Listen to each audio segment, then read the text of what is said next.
Ini share screen-nya udah masuk ya. Di asumsi klasik itu ada banyak. Nah, saya jelaskan uji asumsi klasik dulu. Ini saya tarik ke atas deh. Uji asumsi klasik itu intinya analisis yang dilakukan untuk menilai apakah di dalam sebuah model regresi terdapat masalah-masalah asumsi klasik.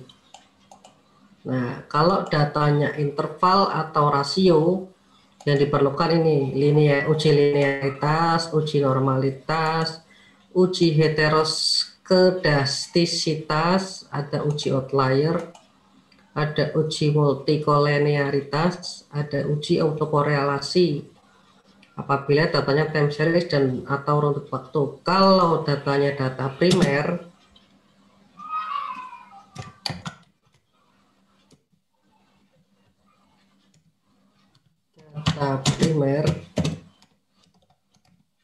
ini interval rasio itu kan pasti sekunder.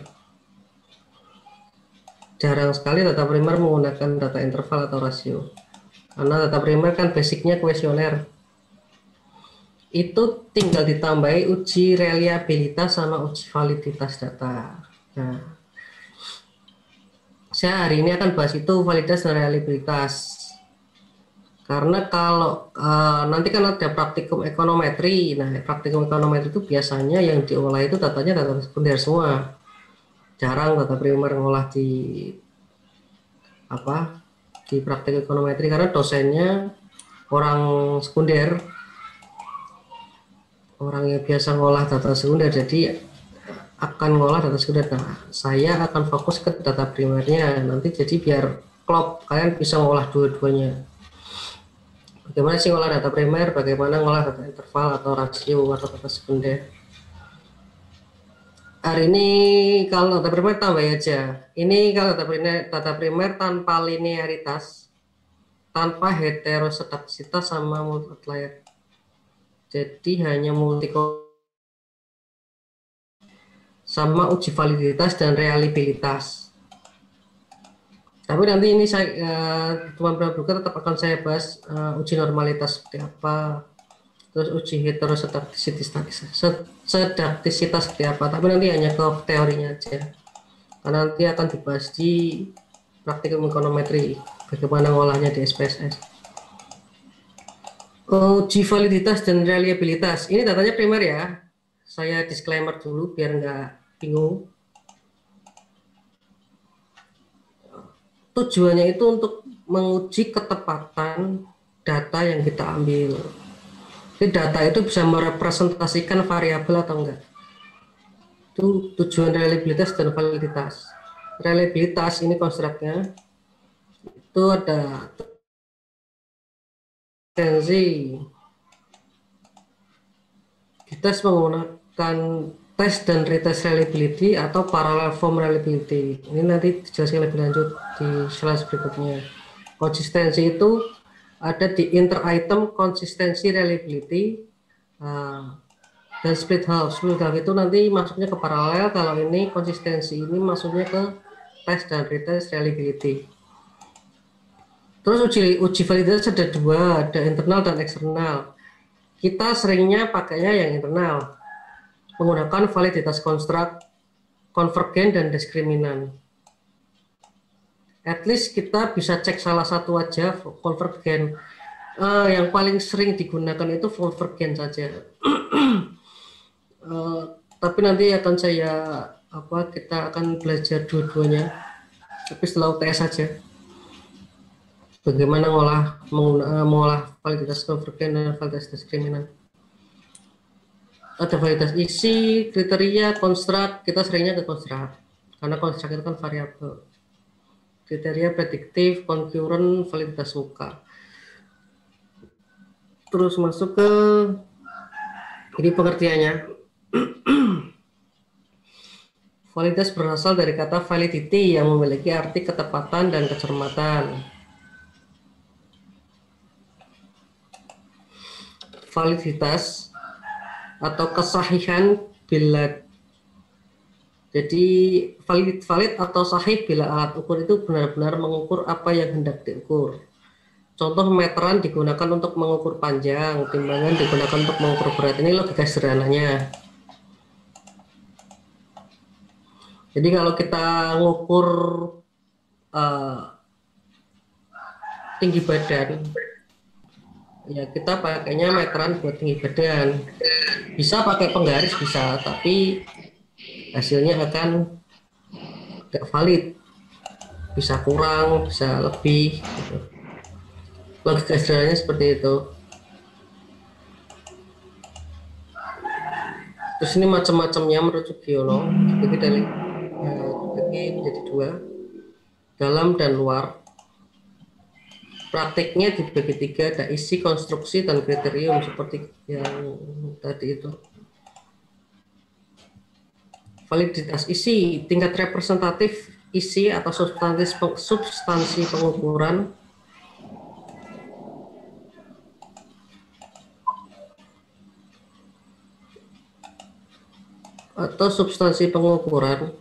terhadap konsep variabel sebagaimana dirumuskan dalam definisi operasional. Artinya kalau alat ukur berupa pertanyaan atau kuesioner, maka kalimat pertanyaan itu mewakili substansi apa yang hendak diukur. Jadi misal kita menggunakan variabel apa ya,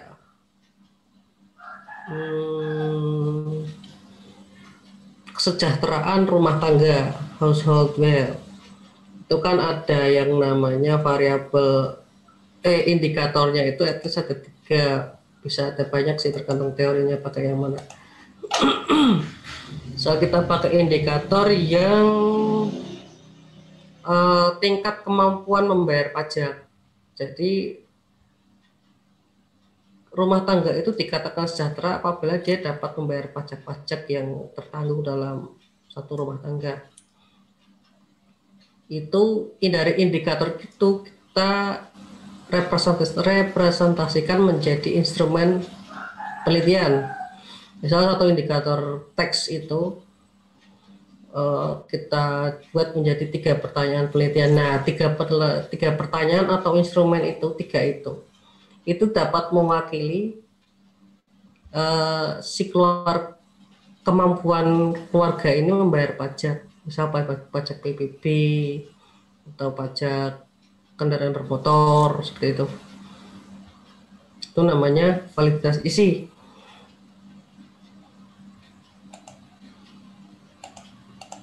Terus validitas kriterium. Contohnya bila seorang mahasiswa ketika tes masuk mendapat nilai tinggi, kemudian selama mengikuti kuliah sampai dengan tamat ternyata lancar dan mudah dengan nilai-nilai yang bagus, maka alat ukur berupa tes ujian masuk perguruan tinggi memiliki validitas prediksi yang ganda. Ini maksudnya untuk memprediksi. Jadi kriteria validitas itu dapat memprediksi kemampuan variabel yang diukur itu akan konsisten dengan hasil penelitian kita. Misal variabel seperti household wealth ya, kesejahteraan rumah tangga, kesejahteraan dalam bidang keuangan ya maksudnya ya, bukan kesejahteraan lainnya. Jadi kesejahteraan diukur dari keuangan. Ketika keuangan rumah tangga itu dianggap sejahtera, maka dia dapat membayar pajak dengan lancar, seperti itu. Jadi alat ukurnya harus merepresentasikan kedua hal tersebut. Ketika dia dapat membayar pajak dengan baik atau lancar, tidak menunggak, maka atau dianggap keluarga tersebut itu sejahtera.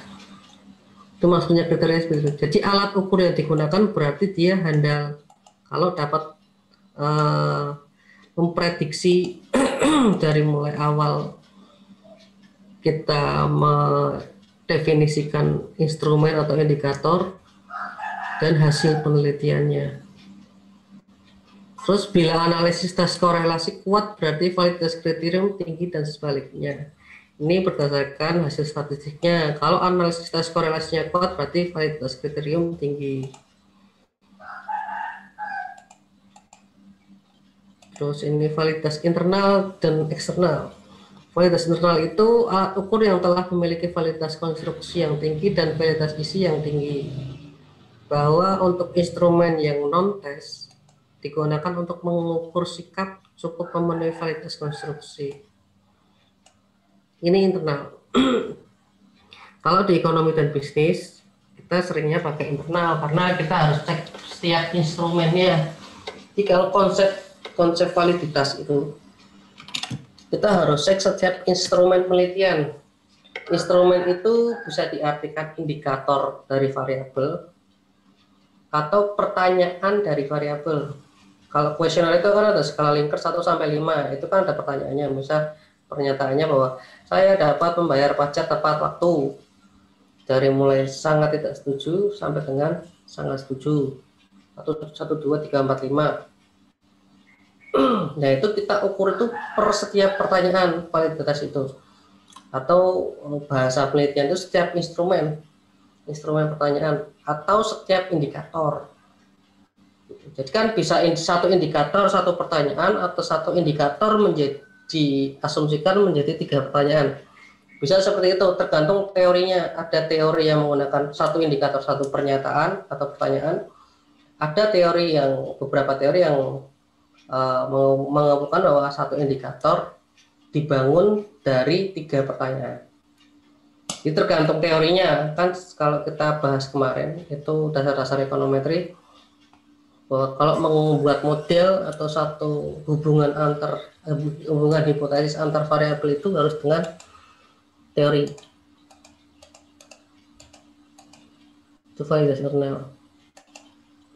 Kalau eksternal, ketika kriteria dalam instrumen terdapat kesamaan dengan kriteria di lapangan atau fakta-fakta empiris, maka alat ukur itu memiliki validitas eksternal tinggi. Contoh, untuk mengukur kinerja paramedis di rumah sakit, bila pada instrumen dibandingkan dengan catatan rumah sakit tentang kinerja paramedis, maka terdapat kesamaan antar kriteria dalam instrumen dengan fakta di lapangan, maka validitas eksternal yang tinggi. Kita nggak pakai ini. Ini biasanya dipakai ketika kalian melakukan penelitian tipenya itu cohort research. Cohort research itu meneliti tentang fenomena di setiap klaster. Ini biasanya dipakai di medis gitu, kayak ilmu kesejahteraan masyarakat, kesehatan masyarakat, IKM atau perawatan. Jadi klaster. Jadi ini buat pengetahuan aja. Misal kita akan meneliti tentang pandemi COVID di desa A dan di kota A, itu kan akan berbeda. Pandeminya, cara penularannya pun akan berbeda. Kalau di pasar akan kecenderungannya di pasar, kalau di kota besar kecenderungannya di perkantoran justrunya. Jadi ada tambahan klaster, ada tambahan klaster penularan. Jadi itu akan ada perbedaan, makanya itu kita nggak pakai itu. Ya kalau bisa-bisa aja sih sebenarnya kalau menggunakan, tapi jarang sekali orang ekonomi bisnis ya, terutama penelitian menggunakan penelitian cohort. Bisa kemana ya? Ini validitas konstruk dan konstruksi. Ini maksudnya ke validitas internal ya. Jadi validitas internal itu ada validitas konstruk.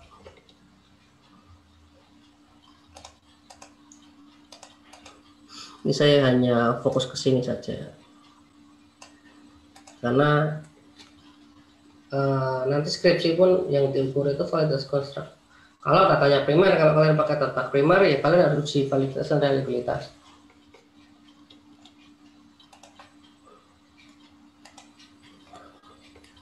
Validitas konstruk ditekankan pada konstruksi pertanyaan satu dengan lainnya memiliki hubungan yang erat satu sama lain. Jadi itu seperti yang saya jelaskan tadi, konstruk itu laten variabel. Kalau bahasa yang kalian tahu mungkin independent variabel sama dependent variabel.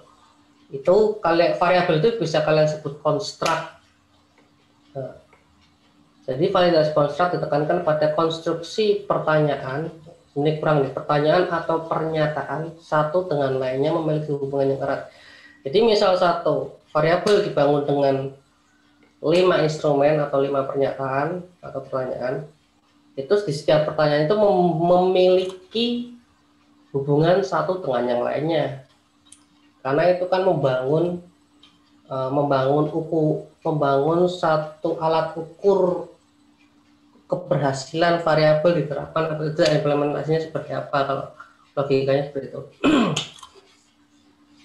Misal untuk mengukur tadi, kita untuk mengukur bagaimana kemampuan membayar pajak, pada indikator kemampuan membayar pajak untuk mengukur variabel kesejahteraan rumah tangga dalam segi keuangannya. Variasi indikator itu bisa diasumsikan menjadi satu pertanyaan, bahwa saya membayar pajak tepat waktu, begitu. Misalnya indikator lain, ini misalnya kita menggunakan satu indikator satu pernyataan ya. Berarti kalau satu indikator 3 pernyataan, berarti 3 pernyataan itu saling berkesinambungan untuk mengukur indikator. Indikator, misalnya kita pakai menggunakan 3 indikator, satu pernyataan, setiap satu indikator satu pernyataan. Jadi satu indikator misal membayar pajak tepat waktu, terus dapat membayar hutang tepat waktu, salah satunya itu. Terus ada lagi misal cash flow, oh enggak, jadi apa ya, kalian dua aja deh, anggap aja saya lupa ingat saya indikatornya dari household value itu. Anggap itu dapat membayar hutang tepat waktu apabila rata-rata rumah tangga membayar hutang, dan dapat membayar kemampuan membayar pajak dan kemampuan membayar hutang. Indikatornya dua itu. Jadi satu indikator bisa dibangun dengan satu pernyataan. Jadi misal ketika kemampuan membayar pajak itu dibangun dengan satu pernyataan, saya dapat atau kami dapat membayar pajak tepat waktu. Untuk indikator kemampuan membayar hutang, kami dapat membayar hutang tepat waktu. Misal kita bangun dengan itu, misal ya, tapi harus dengan teori loh ya, jangan dipraktekkan, ini misal aja. Jadi kalian tetap harus cari indikatornya, kalau perlu harus ada pertanyaan penelitiannya atau pernyataannya atau instrumennya. Jadi setiap instrumen itu saling berkesinambungan atau memiliki hubungan yang erat satu sama lain.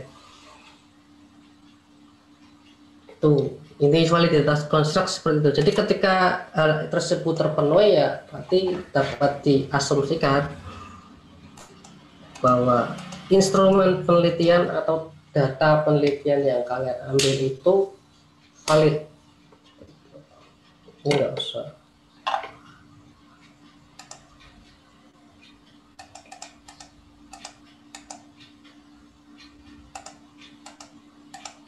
Ada yang mau tanyakan sampai sini?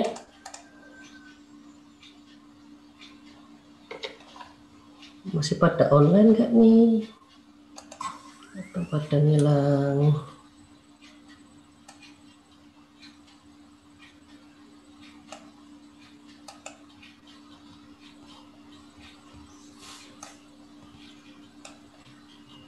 Hadir, Pak. Belum ada pertanyaan, Pak. Belum ya? Pertanyaan. Ya wis. Belum. Ini rumusnya. Ini rumus untuk mengukur validitas dengan menggunakan korelasi product of moment. Ini yang bikin namanya Pearson experiment. Biasanya apa jenenge? Dinamakan rumus Pearson experiment. Bisa dengan namanya. Rumusnya ini R itu validitasnya, N itu sampel, delta X kali Y dikurangi delta X dikali delta Y. Ini akar dari sampel dikali delta X pangkat 2 dikurangi delta X pangkat 2. Ini bacanya gitu. Kita tag pakai Excel. Cuma kalau pakai Express tinggal run jadi selesai. Cuman karena laptop saya nggak kuat, kalau double zoom plus SPSS kita pakai Excel aja.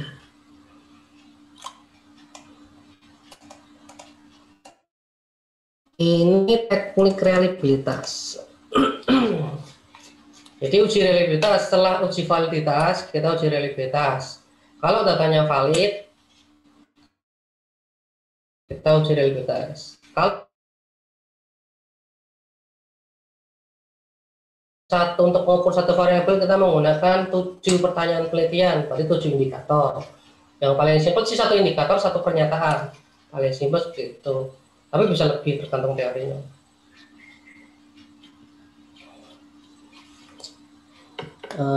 Setelah uji validitas selesai, kita uji reliabilitasnya seperti apa. Ada 3 cara, ada teknik tes, retest, teknik belah dua, dan teknik bentuk paralel. Nanti lebih jelasnya kalian baca aja. Ini saya kasih logikanya aja. Jadi teknik tes, retest itu kalian menguji data. Kalau uji validitas itu kan per instrumen. Kalau uji validitas itu per instrumen validitas ya. Uji validitas itu per instrumen. Sedangkan uji reliabilitas itu yang diuji total dari instrumennya. Jadi akan mengacu setiap satu variabel itu angkanya 1. Gampangnya gitu. Kalau uji validitas, setiap satu variabel tergantung indikatornya. Misal indikatornya atau pernyataannya 5, berarti angkanya 5. Ada 5 angka.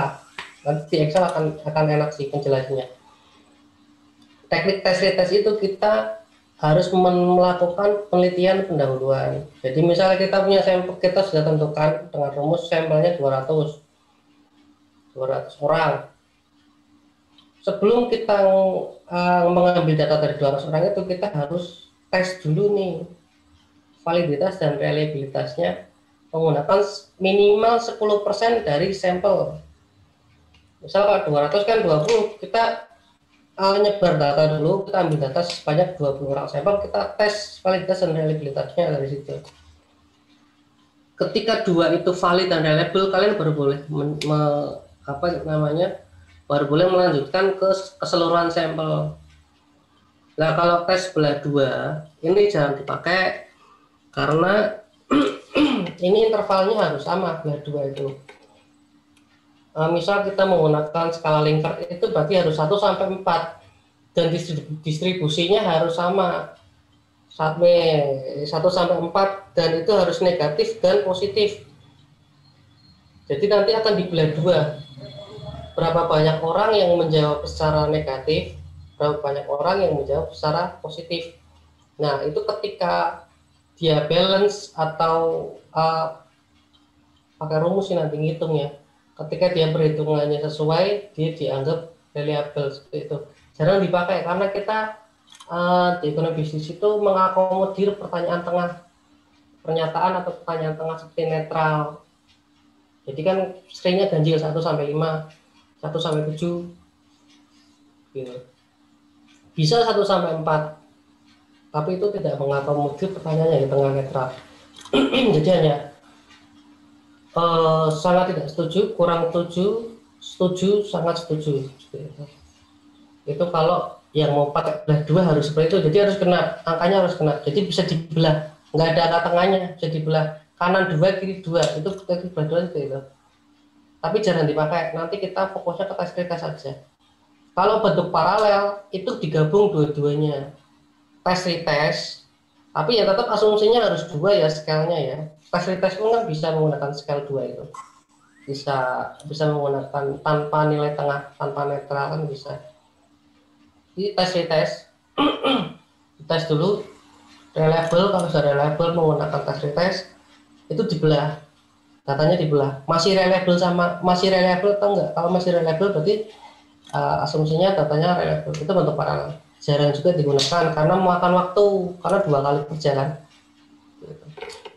Ini pengertiannya di sini aja ada. Bentukan instrumen diujikan pada responden yang sama dalam waktu kira-kira antara 15 sampai 30 hari. Ini kayak prakteknya. Cuman kalau waktu sih nggak terlalu itu ya. Ini gunanya untuk menghindari bias. Jadi misal bias itu ketika misal kita menanyakan orang dengan nama A, misal kita menanyakan A, hari ini ketika dia moodnya lagi jelek akan mempengaruhi pernyataan yang dia nyatakan atau menjawab pertanyaan yang kita lontarkan. Itu biasanya seperti itu. Jadi kita harus mengukur 2 kali. Itu untuk menghindari bias sebenarnya. Makanya ketika kita ngukur 20 itu 20 orang dari 10% ya, 10% dari total sampel 20 orang. Ketika kita ngukur 20 orang itu kita masukkan lagi ke 200. Jadi kita ukur lagi yang 20 itu. 20 itu mewakili ketidakbiasannya. Di 10%-nya itu sudah cukup untuk mewakili secara keseluruhan bahwa data tidak bias. Sebenarnya sih nanti ada tes secara statistik juga untuk mengukur ketidakbiasan data. Ini rumusnya yang tadi itu, teknik belah 2. Angka korelasi belahan pertama dan belahan kedua nanti dikorelasikan antara belahan pertama dan kedua. Ini saya juga belum pernah hitung pakai ini. Kalau teknik bentuk paralel, ketika dia ada di tengah, ini gambarnya aja. Reliable tapi tidak valid. Ketika dia sebarannya seperti ini ada di SPSS sih. Ketika kalian ngolah ini akan keluar gambar seperti ini. Teknik bentuk paralel. Oke, sampai sini ada yang ditanyakan nggak teorinya?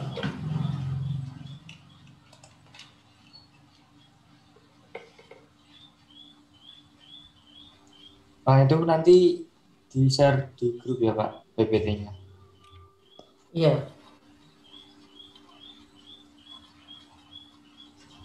Oke Pak, baik Pak. Ada lagi nggak?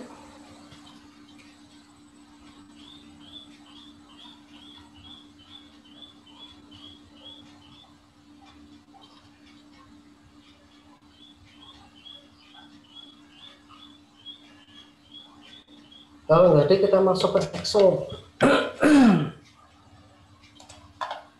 Tinggal 10 menit ya.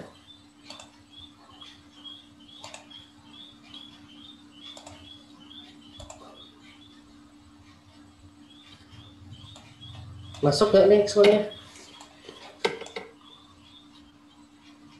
Masuk, Pak. Oke. Ini kita ukur uji validitas dulu ya. Ini ada 3 variabel. Saya punya data. Ini saya punya data 3 variabel. Saya coding RM1, RM2, RM3. RM itu relationship market, RB itu relationship benefit, HW itu household wealth. Jadi hubungan dengan pasar, hubungan apa tadi?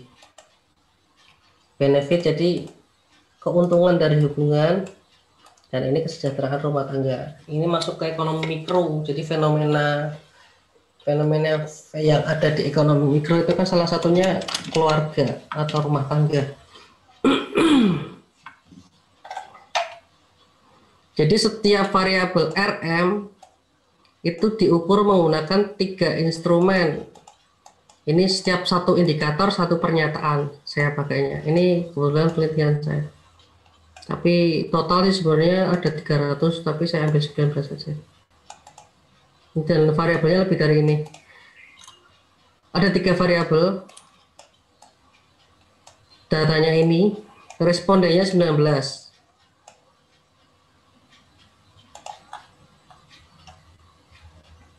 Kita ngukur pakai person ya, rumus ini person product of moment. Rumusnya yang tadi ini. Kalau di Excel udah ada rumusnya, jadi nggak usah kalian masukkan ke sini. Nanti masuknya ke sini, ke R hitung. Rumusnya person, depannya person. Kita hitung dulu semuanya. Nah kalau buat ngitung, ini bukan jumlah X ini. Kita hitung jumlah vertikal dan horizontalnya. Jadi kita ke horizontal dulu. Rumusnya pakai sum, pasti udah tahu semua. Tinggal sum, tarik rumput.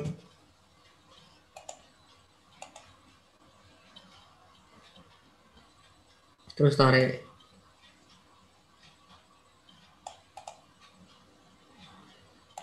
Yang vertikal juga sama, jadi ke sini, ke atas, ini ke samping, tinggal tarik-tarik aja pakai SAM. Ini masih gampang.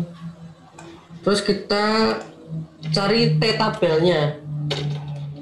T-tabel pakai rumusnya TINV. Bacanya apa ini? TINV ya. Susah. Pakai rumus TINV. Kalau kita klik TINV, kurung buka, itu ada probability, butuhnya probability, degree of freedom. Degree of freedom itu jumlah responden dikurangi 2. Kalau probability itu nilai alfa atau nilai error. Kita masukkan aja 0,05,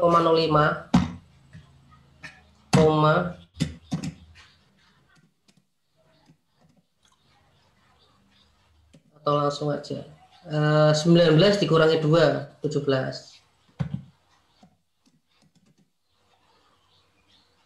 Mau pakai yang atas ini langsung dihitung aja 19 dikurangi 2 atau pakai ini, serah. Jadi rumusnya TINV ini kita ngitungnya pakai Excel ya. Ini nilai probability-nya atau alpha, ini nilai degree of freedom-nya, nilai DF-nya 19,2. Jumlah responden dikurangi 2. Tarik aja. Angkanya sama semua sih kalau ini, karena hitungannya acuannya ke jumlah responden. Terus kita ngitung R-tabel. R-tabel itu rumusnya T-tabel B25 T-tabel dibagi akar dari penambahan 17 atau degree of freedom ditambah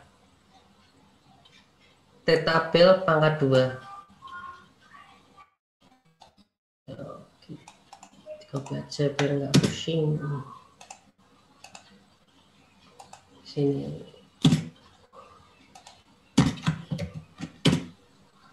Pak, mau izin tanya Pak. Gimana? Itu probabilitasnya tadi ketemu 0,5 tadi dari mana ya Pak? Mana ini? Ya.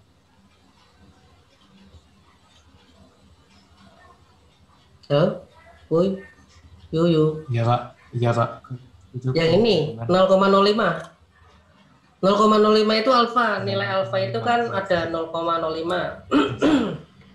Gimana?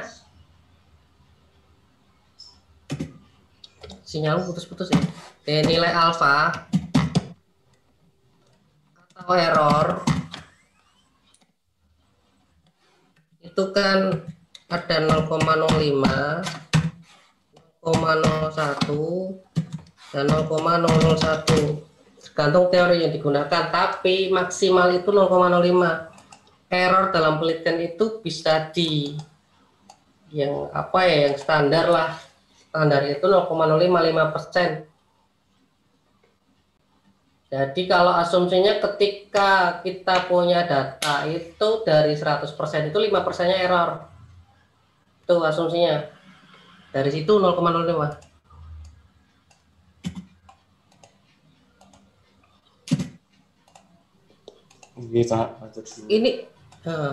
Ini bisa diganti 0,01 tergantung penelitian kalian. Kalau penelitiannya pakai 0,01, pakai aja 0,01 atau 0,001. Semakin kecil error, semakin penelitian kalian dapat dipercaya. Logikanya seperti itu.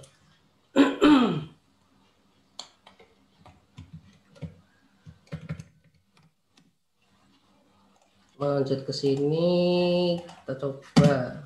Jadi T-tabel dibagi kurung SQRT itu square root, bahasa Inggrisnya akar. Akar dari kurung buka DF, degree of freedom, jumlah responden dikurang 2, 17 ditambah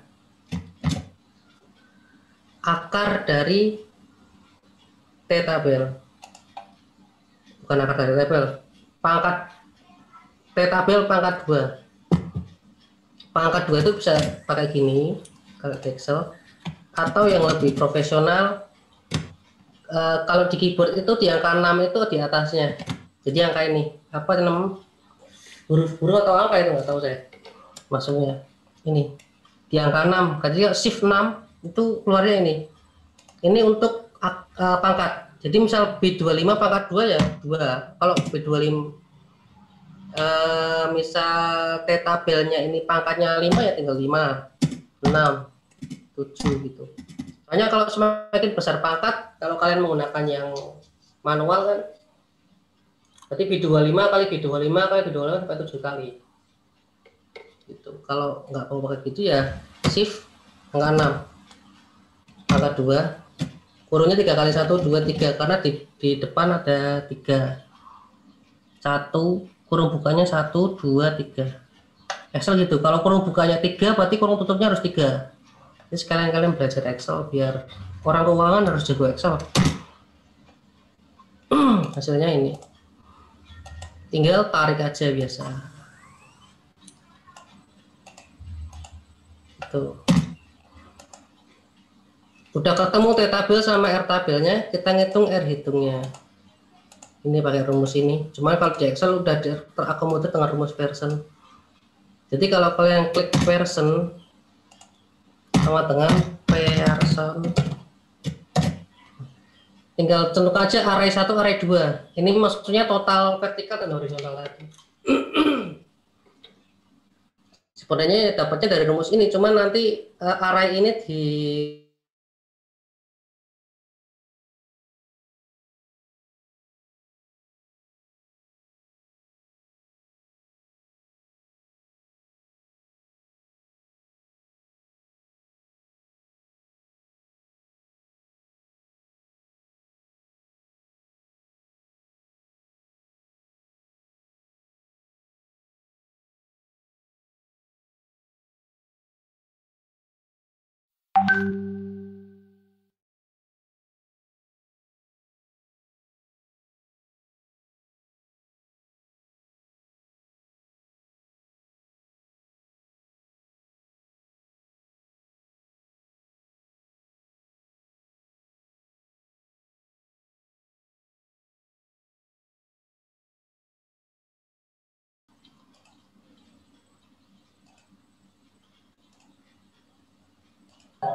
cek masuk ya.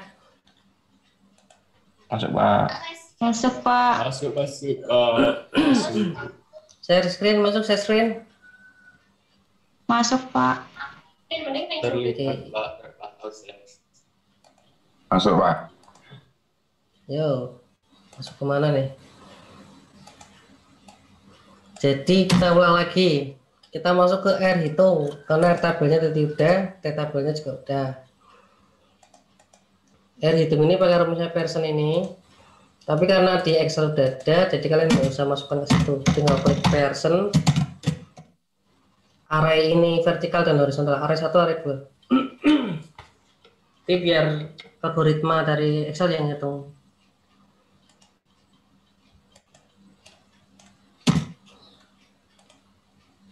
Klik ini mana? B4, B22 pada di vertikal dulu. Lupa. Di person buka blok aja vertikal koma kurang buka ini harusnya tutup lagi.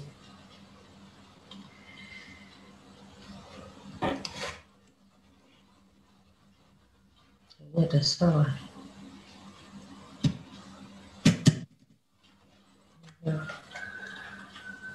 Grupnya satu tok koma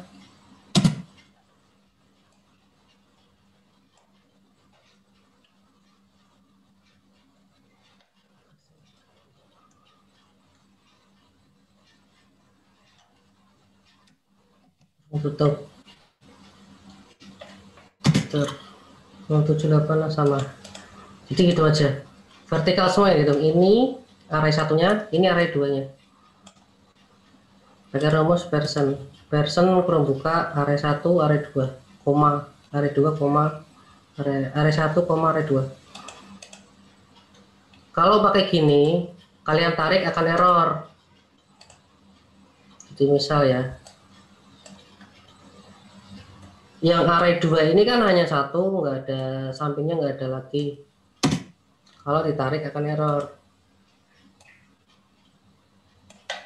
Kan ini luarnya div karena kalau kita klik 2 kali ininya kosong, jadi harus di lock hanya di sini saja. Caranya pakai angka $. Jadi kita klik 2 kali yang array sini itu kan hanya satu, kita lock di M4 sampai M22. Caranya M4 nya di blok, klik 4 sampai keluar angka $. Jadi $M, $P, $4.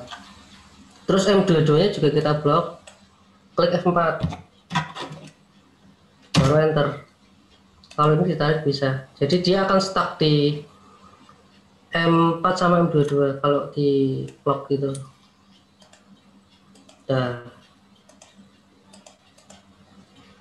kalau udah ketemu semua, ini tinggal itunya aja, apa namanya, kesimpulannya ketika R hitung lebih besar dari R tabel itu asumsinya valid. Jadi data yang kita punya valid. Pakai rumus if aja. Ini kan logikalnya gini, sama dengan if kurung buka logical testnya RH lebih dari RT, berarti RH B27 lebih dari RT atau tabel, koma value-nya apa? Valid.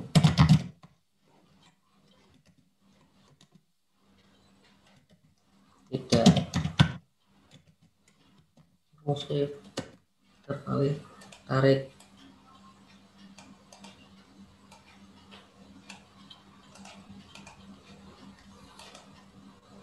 Gitu.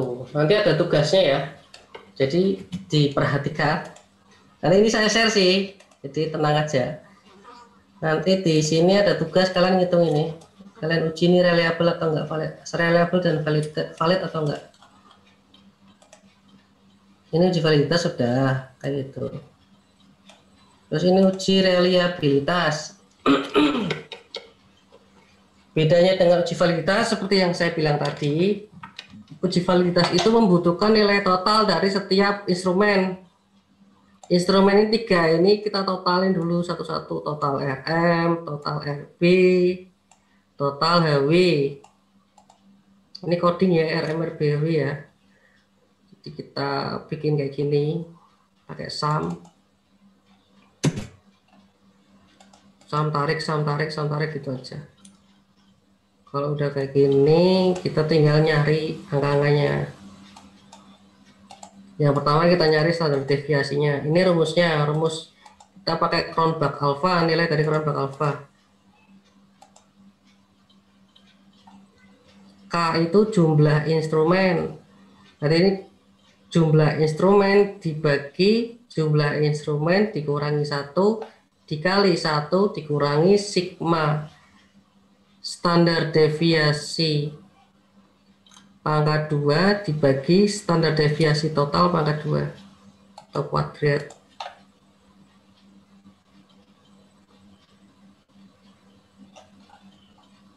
Yang itu standar deviasinya dulu. Standar deviasi pakainya STDEV. Ini tinggal tarik aja kayak saham. Di STDEV ditarik nilainya.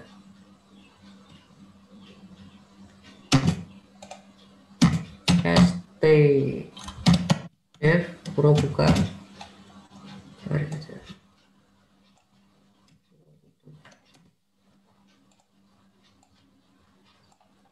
Tarik lagi.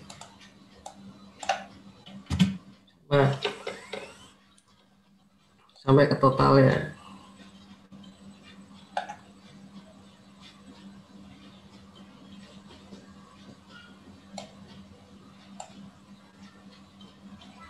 Terus S standar deviasi kuadrat ke pangkat 2. Ini saya singkat STD pangkat 2. Rumusnya ya pakai rumus pangkat. Standar deviasi ini P24 dipangkatkan 2. Kita tarik aja sampai ke sini.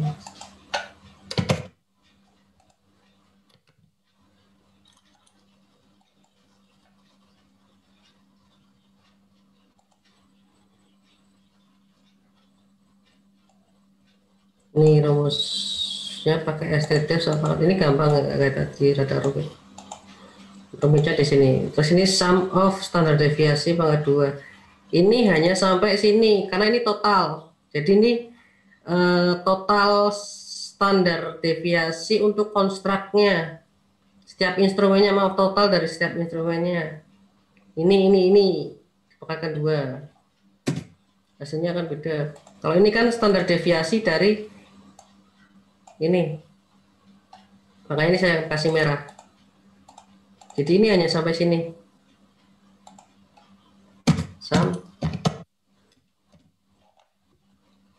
Tariknya hanya sampai sini, nggak sampai yang merah. Karena ini beda. Ini ambilnya dari ini akan rumusnya nanti akan digunakan buat yang ini yang atas ini. Ini hasilnya sama. Sini juga sama. Cuman sampai ini nggak sampai yang merah. Ini juga sama, nggak sampai yang merah. 1, 2, 3, 4. Ini kan konstruknya. 1, 2, 3, 4. Nah, baru kalau udah dapat ini semua, kita bisa ngitung Cronbach alpha-nya, nilai Cronbach alpha atau alpha Cronbach. Kita masuk dulu.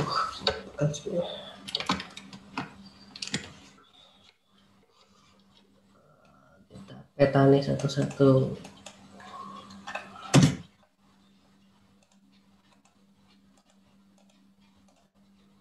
Kita lihat rumus. Jadi sama dengan 3 itu jumlah instrumen ya. K itu jumlah instrumen. Jadi kan kita ngitung yang ini, yang RM. RM kan ada 1, 2, 3, RB ada 1, 2, 3, 4, HW juga 1, 2, 3, 4. Jadi ada 4 instrumen atau 4 pernyataan. RB ada 4 pernyataan atau 4 instrumen, RM juga, RM 3. Berarti kita ngitung ya RM dulu. Buka 3, K-nya 3 dibagi 3 N1 kurung tutup dikali kurung buka 1 dikurangi 2 kali Kenapa 2 kali? Karena ada pembagiannya. B26 mana? B26 sum of standar deviasi. B26 mana? B26 untuk dibagi E25 yang merah ini. Jadi standar deviasinya, standar deviasi total konstruknya. Ini kan konstruk total. Kalau ini per konstruknya terus disam. Hasilnya beda. Karena mengacunya beda. Ini mengacunya ke sini, ini mengacunya ke sini.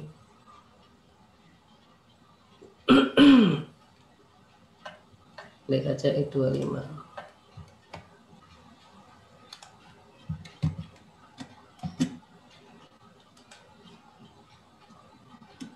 Kurung 3 kali, 1, 2, 3 sampai hitam. Paling enak itu kalau misal nggak mau hitung ya sampai angka sampai warnanya hitam. 1, ini ungu, hijau, baru hitam. Kalau hitam itu berarti udah nggak ada errornya lah bahasanya kalau di Excel. Enter, hasilnya 0, berarti ada yang salah. Yang salah di sini. Kalau gini kan berarti 3 dibagi 3 dibagi 3 dikurangi 1. Secara sistem dia akan baca seperti itu, maka harus dikurung. Itu salah saya. Jadi kurang ini belum hitam, kurungnya tambah 1 lagi biar hitam. Set. Enter. Dapat. Berarti variabel relationship market itu reliable karena menurut Nunnally and Bernstein itu ketika angka alpha Cronbach-nya di atas 0,7 berarti reliable. Ini cut off value-nya. Ini saya pakai Nunnally and Bernstein. Ada yang 0,6, ada yang 0,8. Tapi rata-rata pakainya ini 0,7. 0,6 itu Hare et al. Hare dan kawan-kawan. Ini juga sama. Ini kan 4. Kenapa? Karena ini 4. Total pernyataan 1, 2, 3, 4. Kita ke atas itu kan. 1, 2, RB ini ada RB1, RB2, RB3, RB4. Ini sama. Jadi hijau dibagi merah. Ini sudah saya kasih warna-warna biar kalian nanti prakteknya enak. Ini rumus ini sum of, ini kan sum of standar deviasi pangkat 2. ini itu bacanya sigma, cuman kalau dalam Excel sigma itu sum total. Sama ini nggak bisa ditarik, harus satu-satu karena hasilnya nanti akan di sininya sih, di angka 4-nya ini. Kalau K-nya sama ya bisa sama.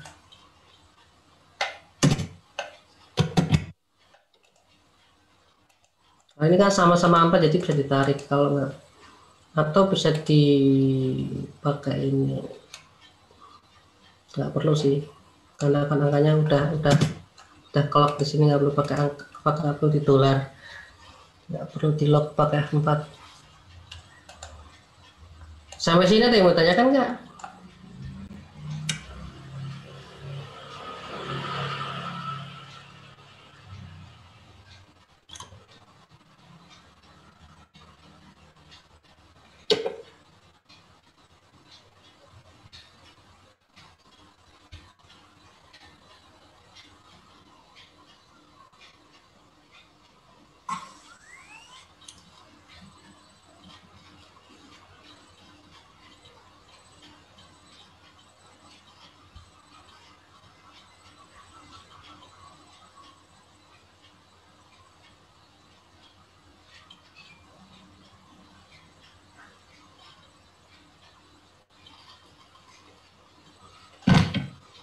Nggak ada yang ditanyakan.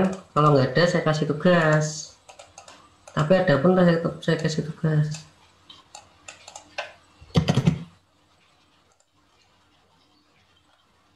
Ini tugasnya dari ini jumlah variabelnya, ini respondennya ada 29. Kalian uji validitas dan reliabilitasnya.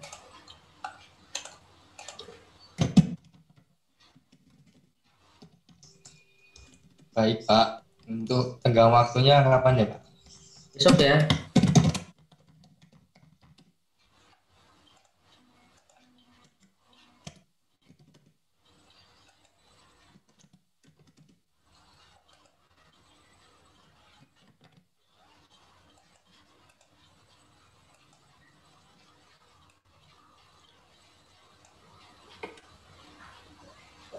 Jadi nanti desain kuliah kita itu akan banyak berbeda ya dari RPS ya.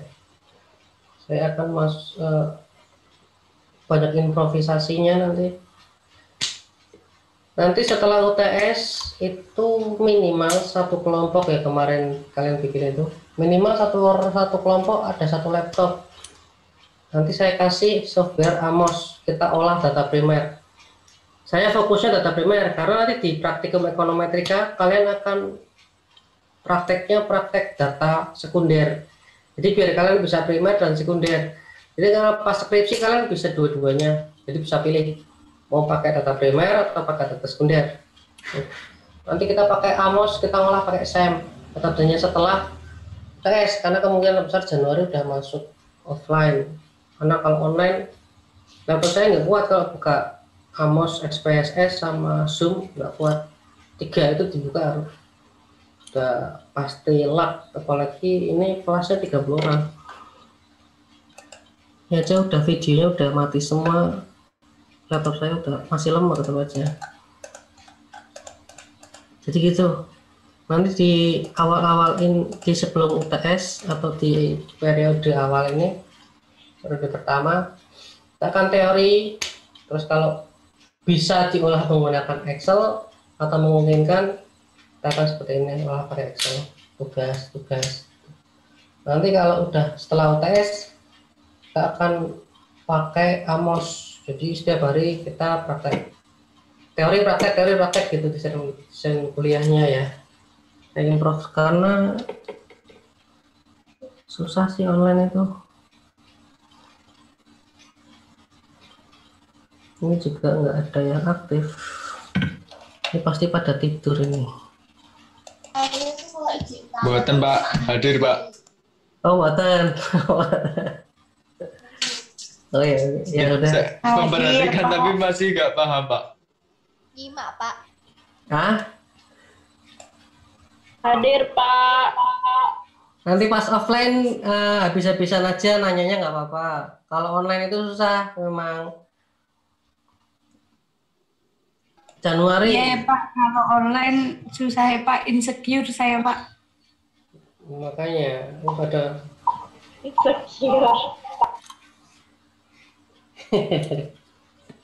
Pak, kurang-kurangin tugas Pak, karena bapaknya tahu kalau online itu susah. itu ya. Oh, lah kan tugasnya baru satu. Tugasnya baru satu kan? Ini setiap masuk sudah ada tugas Pak. Pak, jangan besok Pak. Lah kapan? Pak jangan sekarang Pak ngasih tugasnya. Dikumpulkannya kapan tugasnya? Minggu depan Pak. Minggu depan. Ya udah minggu depan.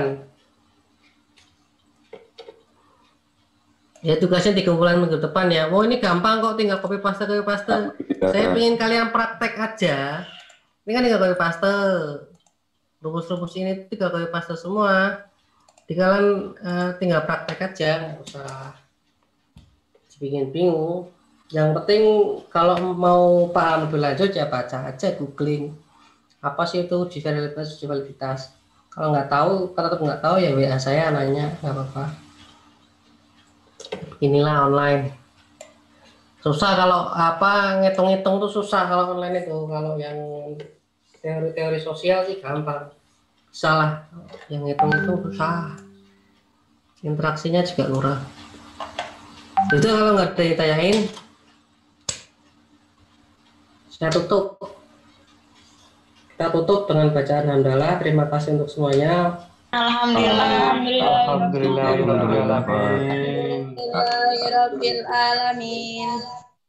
Gimana ini Pak? Tugasnya timbul kapan jadinya Pak? Minggu depan, Mas. Katanya minggu depan. Betul, Pak. Oh, minggu depan apa besok? Gak Minggu nyimak. depan aja Pak. Minggu depan, Pak. Minggu depan. Minggu depan aja, Pak. Minggu aja, Pak. Ya udah. Febri berulah. Giliran udah selesai rusuh ya. Iya, Pak. Iya, Pak. Betul, Pak. Fahmi, bangun dulu Fahmi. Kenapa? Ya udahlah. Kita tutup. Wassalamualaikum warahmatullahi wabarakatuh. Waalaikumsalam warahmatullahi wabarakatuh. Makasih.